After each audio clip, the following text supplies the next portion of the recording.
Assalamualaikum warahmatullahi wabarakatuh. Shalom, Om Swastiastu, Namo Buddhaya, Salam Kebajikan bagi kita semua. Perkenalkan, nama saya Felicia Octavia, selaku moderator pada webinar tinjauan terhadap implementasi otonomi khusus di Provinsi Aceh. Adapun di sini saya tidak sendiri, melainkan bersama 4 pembicara hebat yang telah hadir pada siang hari ini. Sebelumnya, izinkan saya memperkenalkan pembicara-pembicara kita. Ada Kak Yowan Syafila sebagai pembicara pertama, Kak Jasmine Faradila sebagai pembicara kedua, Kak Christina Basanova sebagai pembicara ketiga, Kak Viola Amabel sebagai pembicara keempat.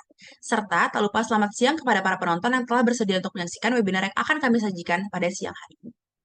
Selanjutnya, kita akan masuk ke dalam rangkaian inti dari acara hari ini. Oleh sebab itu, izinkan saya terlebih dahulu untuk memperkenalkan pembicara pertama kita. Halo Kak Yowan, Halo Kak, sebelum memperkenalkan materi pada hari ini, boleh nggak Kak aku tanya kabarnya hari ini nih? Gimana nih Kak kabarnya pada hari ini? Alhamdulillah baik.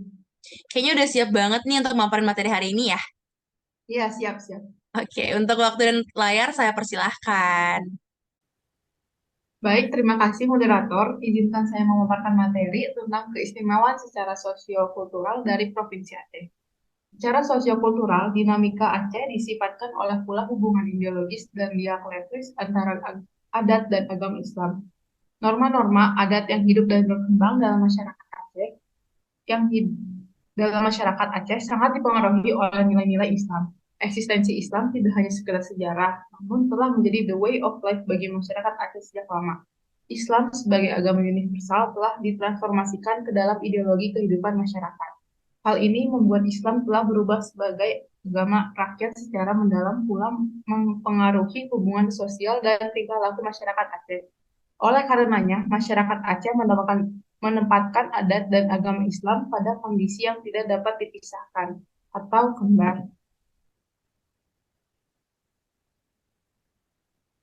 Mengutip pendapat Syekh Abbas Ibnu Al-Rakhdin, adat menurut adat, hukum syariat menurut hukum syariat, adat hukum syariat sama kembar, tak kalah mufakat adat dengan hukum syariat, negeri senang tiada huru hara.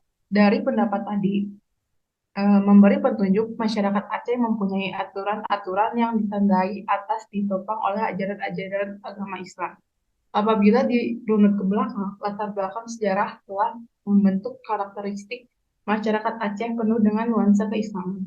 Sejarah layaknya cermin yang menjadi pantulan terhadap sebagian kehidupan karena dari sanalah jati diri kelompok masyarakat tertentu terbentuk. Islam telah menjadi pedoman dan sekaligus petunjuk bagi masyarakat Aceh dalam mengarungi hidup dan kehidupannya di Provinsi Aceh. Sekian materi dari saya kembalikan ke MC.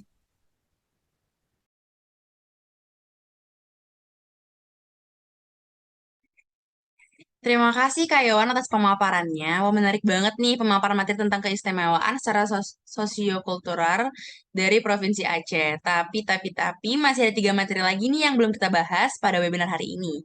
Untuk pembicara kedua, saya persilakan Kak Jasmine Faradila. Halo Kak Jasmine, apa kabarnya nih Kak hari ini? Halo Kak Feli, baik. Baik, udah siap banget nih ya Kak untuk memaparkan materi hari ini? Ya, udah siap. Baik, untuk waktu dan layar saya persilahkan.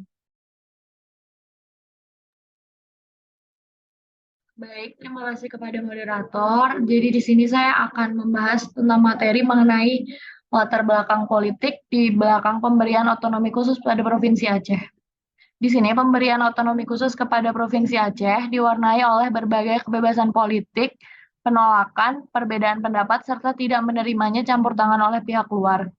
Aceh sendiri merupakan daerah yang sangat konservatif, sehingga masyarakat yang berada di provinsi ini tentunya hidup dengan syariat Islam. Aceh juga memiliki penduduk beragama Muslim terbanyak dibandingkan dengan provinsi-provinsi yang ada di Indonesia lainnya. Kekhususan Aceh ini diatur berdasarkan UU Nomor 11 Tahun 2006 tentang Pemerintahan Aceh, yang pada hakikatnya merupakan manifestasi dari UUD tahun 1945.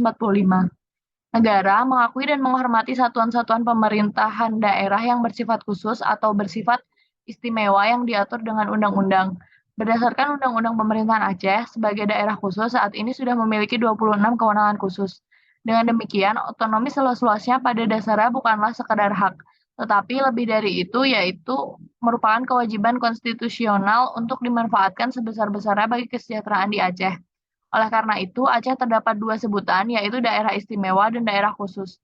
Sehingga nama Aceh dapat disebutkan sebagai daerah khusus provinsi dan daerah khusus provinsi daerah istimewa Aceh. UU Pemerintahan Aceh ini tidak terlepas dari nota kesepahaman antara pemerintah Republik Indonesia dan Gerakan Aceh Merdeka yang ditandatangani pada 15 Agustus 2005 di Helsinki dan merupakan suatu bentuk rekonsiliasi secara bermartabat menuju pembangunan sosial, ekonomi, serta politik di Aceh secara berkelanjutan. Hal-hal mendasar yang menjadi isu UU Pemerintahan Aceh ini diantara lain, yaitu pemerintahan Aceh adalah pemerintah daerah provinsi dalam sistem NKRI berdasarkan UUD tahun 1945 yang menyelenggarakan urusan pemerintahan yang dilaksanakan oleh pemerintahan daerah Aceh dan Dewan Perwakilan Rakyat Daerah Aceh sesuai dengan fungsi dan kewenangan masing-masing. Kemudian, tatanan otonomi seluas-luasnya yang diterapkan di Aceh berdasarkan UU Pemerintahan Aceh ini merupakan subsistem dalam sistem pemerintahan secara nasional. Kemudian ada pengaturan dalam Konun Aceh maupun kabupaten atau kota banyak diamanatkan dalam UU Pemerintahan Aceh merupakan wujud konkret bagi terselenggaranya kewajiban konstitusional dalam pelaksanaan pemerintah tersebut. Yang selanjutnya yaitu pengaturan perimbangan keuangan pusat dan daerah tercermin melalui pemberian kewenangan untuk pemanfaatan sumber pendanaan yang ada. Dan yang terakhir ada implementasi formal penegakan syariat Islam dengan asas personalitas keislaman terhadap setiap orang yang berada di Aceh tanpa membedakan kewarganegaraan, kedudukan, dan status dalam wilayah sesuai dengan batas-batas daerah di Aceh. Ya, sekian materi yang dapat saya sampaikan. Saya kembalikan kepada moderator. Baik, terima kasih Kak Jasmine atas pemaparannya tentang latar belakang politik di belakang pemberian otonomi khusus pada Provinsi Aceh. Ternyata emang seribet dan sekomplikated itu ya.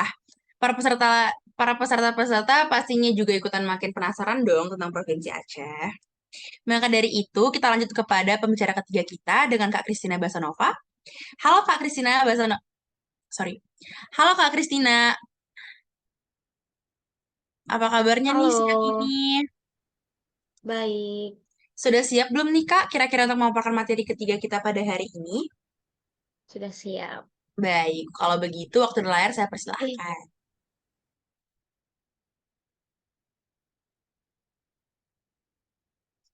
baik, pada kesempatan kali ini saya akan memaparkan materi tentang kekhususan hukum yang diberikan kepada Provinsi Aceh dibandingkan dengan daerah otonomi lain.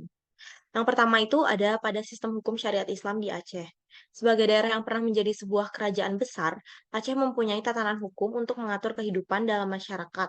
Aturan tersebut adalah syariat Islam. Syariat Islam adalah hukum yang hidup atau living law dalam masyarakat Aceh sejak masa Kesultanan Aceh. Yang kedua itu ada pengaturan syariat Islam menurut Undang-Undang Dasar 1945. Pengaturan syariat Islam di Aceh didasarkan pada Undang-Undang Nomor 44 Tahun 1999 tentang penyelenggaraan keistimewaan Provinsi Daerah Istimewa Aceh dan Undang-Undang Nomor 11 Tahun 2006 tentang Pemerintahan Aceh. Dalam Undang-Undang Nomor 44 Tahun 1999 disebutkan ada 4 keistimewaan yang diberikan kepada Aceh, yaitu kehidupan beragama, kehidupan adat, pendidikan, dan peran ulama dalam penetapan kebijakan daerah. Keistimewaan di bidang kehidupan beragama menurut undang-undang ini diwujudkan dalam bentuk pelaksanaan syariat Islam bagi pemeluknya dalam bermasyarakat. Syariat Islam dimaksud adalah tuntunan ajaran Islam dalam semua aspek kehidupan. Dengan diundangkannya Undang-Undang Nomor 11 Tahun 2006 pula, kedudukan syariat Islam di Aceh menjadi semakin kuat. Pasal 125-nya menyatakan bahwa pelaksanaan syariat Islam diatur dengan Konun Aceh dan konsekuensinya setiap pemeluk agama Islam di Aceh wajib menaati dan mengamalkan syariat Islam dan setiap orang yang bertempat tinggal atau berada di Aceh wajib menghormati pelaksanaan syariat Islam tersebut. Yang ketiga, yaitu ada sistem pengadilan syariah.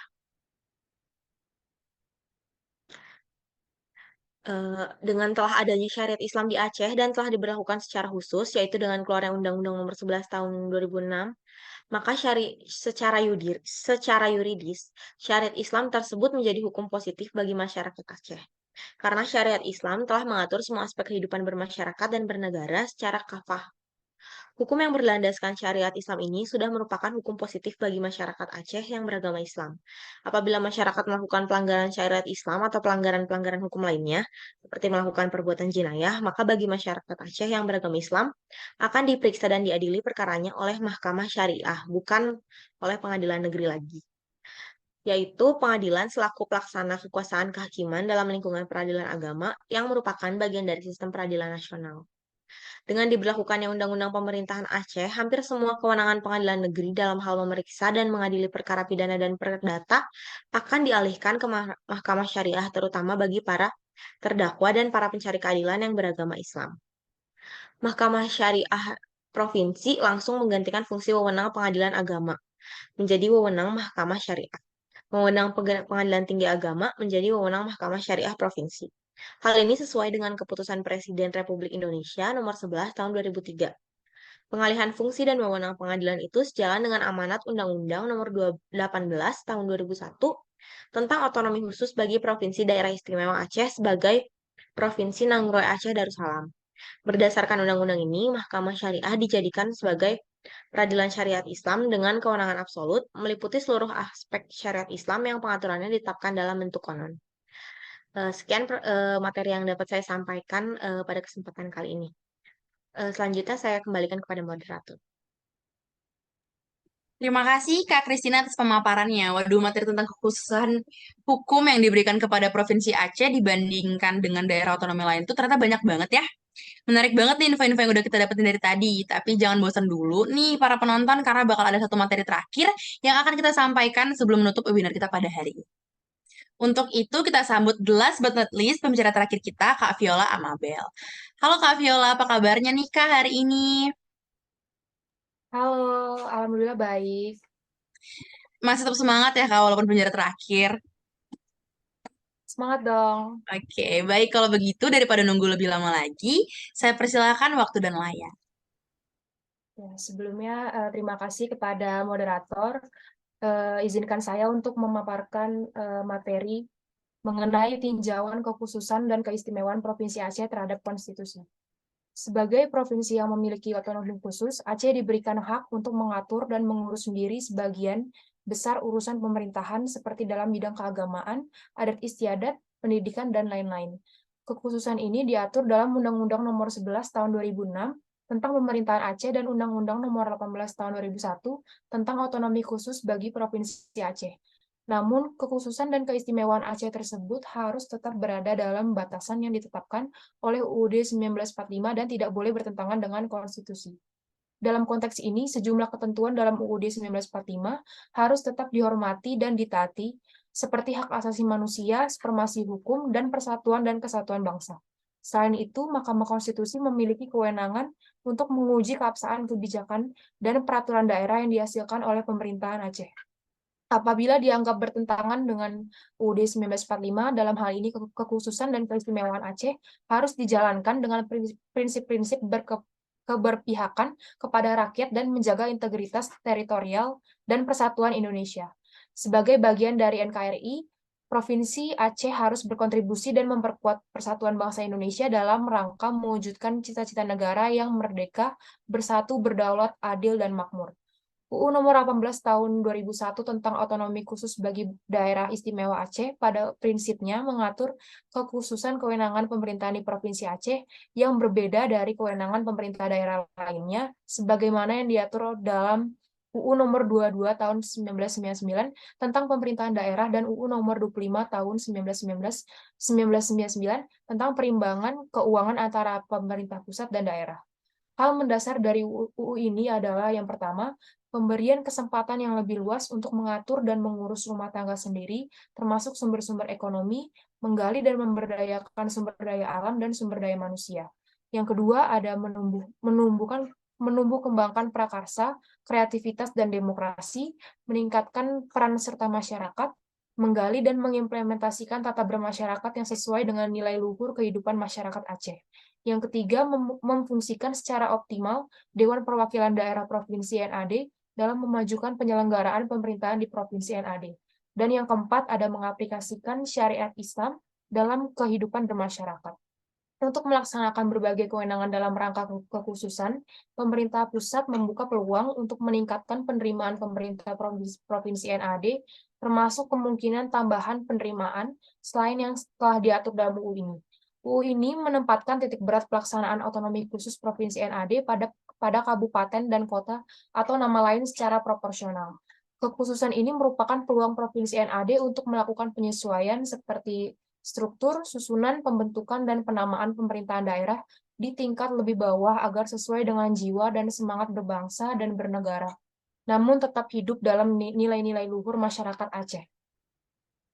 Kekhususan dan keistimewaan yang diberikan kepada Provinsi Aceh sebagaimana diatur dalam Undang-Undang Nomor 11 Tahun 2006 tentang Pemerintahan Aceh dan Undang-Undang Nomor 18 Tahun 2001 tentang Otonomi Khusus bagi Provinsi Aceh seharusnya tidak bertentangan dengan konstitusi. Karena kekhususan tersebut diberikan berdasarkan kewenangan legislatif yang dimiliki oleh Dewan Perwakilan Rakyat. Namun, jika terdapat ketentuan dalam kekhususan tersebut yang bertentangan dengan konstitusi, maka ketentuan tersebut dapat diuji oleh Mahkamah Konstitusi untuk menentukan apakah kekhususan tersebut sah atau tidak. Selain itu, kekhususan yang diberikan kepada Provinsi Aceh juga harus selalu berada dalam batas-batas yang ditetapkan oleh Undang-Undang Dasar Negara Republik Indonesia tahun 1945 dan tidak boleh melanggar hak-hak konstitusional warga negara. Sekian materi yang saya sampaikan. Terima kasih. Saya kembalikan ke moderator. Terima kasih Kak Viola untuk pemaparan tentang materi tinjauan kekhususan dan keistimewaan Provinsi Aceh terhadap konstitusi. Sangat menarik dan mengedukasi sekali ya. Wah, kita udah di penghujung acara banget nih, nggak kerasa. Tapi sebelum itu izinkan saya menyampaikan hasil kesimpulan webinar pada hari ini. Bahwa berdasarkan pemaparan materi yang telah disampaikan oleh para pembicara, otonomi khusus yang berada pada daerah di Aceh disebabkan oleh sebuah peristiwa yang terjadi antara pemerintahan Indonesia dengan gerakan Aceh Merdeka. Begitu kental akan nuansa tarik ulur antara pusat dan daerah, kepentingan yang begitu kuat, politik dan nuansa konflik yang berkepanjangan. Namun, pemberian status otonomi khusus yang diberikan oleh pemerintah Indonesia kepada Provinsi Aceh belum memenuhi apa yang diinginkan oleh masyarakat Aceh. Konflik Aceh merupakan salah satu konflik laten yang tunasnya telah tumbuh sejak masa-masa awal kemerdekaan dengan berbagai faktor penyebabnya seperti konflik di Aceh bukan kemarin terjadi. Konflik Aceh telah terjadi beberapa kali di sepanjang sejarah. Dari masa ke masa, konflik yang terjadi di Aceh berbeda dengan latar belakang penyebabnya. Sesungguhnya, faktor yang melatar belakangi rakyat Aceh bergerak adalah karena mereka merasa posisinya terancam, baik dalam sektor ekonomi politik, sebagai akibat kebijakan sentralistik pemerintah Republik Indonesia. Dari hal tersebut muncul konflik Aceh yang berkelanjutan. Sudah 4 kebijakan otonomi khusus yang diberikan oleh pemerintah Indonesia untuk meredam konflik di Provinsi Aceh, mulai dari zaman Orde Lama, Orde Baru, hingga reformasi, hasilnya pun belum bisa menyelesaikan konflik secara baik. Dahulu, yang diinginkan oleh Aceh hanya kemerdekaan, bukan daerah istimewa, otonomi khusus, ataupun UUPA. Namun, yang mereka dapatkan tidak sesuai dengan apa yang diharapkan oleh masyarakat Aceh. Pemberian otonomi khusus yang tidak didasarkan atas keinginan masyarakat Aceh tidak akan memberikan penguatan terhadap negara kesatuan Republik Indonesia. Pemerintah Indonesia seharusnya untuk menangani suatu konflik di daerah yang bergejolak karena meminta hak-hak daerahnya karena merasa dirampas oleh pemerintah pusat, jangan langsung menggunakan pendekatan militer dan diberikan cap bahwa mereka separatisme, tetapi pemerintah Indonesia terlebih dahulu melakukan pendekatan secara diplomasi. Mencari tahu penyebab daerah tersebut bergejolak. Lalu, setelah mengetahui penyebabnya, pemerintah pusat membuat suatu formula yang tepat untuk membuat kestabilan kembali di daerah tersebut dengan formula yang tepat dan bisa menjalankan oleh daerah maupun pemerintah pusat. Perlu adanya perhatian khusus kepada daerah-daerah pasca konflik untuk menstabilkan situasi dan konflik di daerah konflik. Daerah pasca konflik biasanya masih sensitif dengan isu-isu ataupun sikap-sikap pemerintah pusat yang mereka rasa dapat mengancam hak-hak daerah mereka. Oleh sebab itu, pemerintah pusat harus memperlakukan daerah tersebut secara khusus pasca konflik agar situasi dan kondusif bisa terlaksana secara cepat. Baik, karena rangkaian inti dari acara kita pada hari ini sudah selesai, saya ucapkan terima kasih banyak kepada Kak Yowan, Kak Jasmine, Kak Christine, dan Kak Viola yang telah memaparkan materi yang sangat bermanfaat untuk kita semua. Akhir kata, izinkan saya menutup webinar kita pada siang hari ini. Assalamualaikum warahmatullahi wabarakatuh. Shalom, Om Swastiastu, Namo Buddhaya, Salam Kebajikan.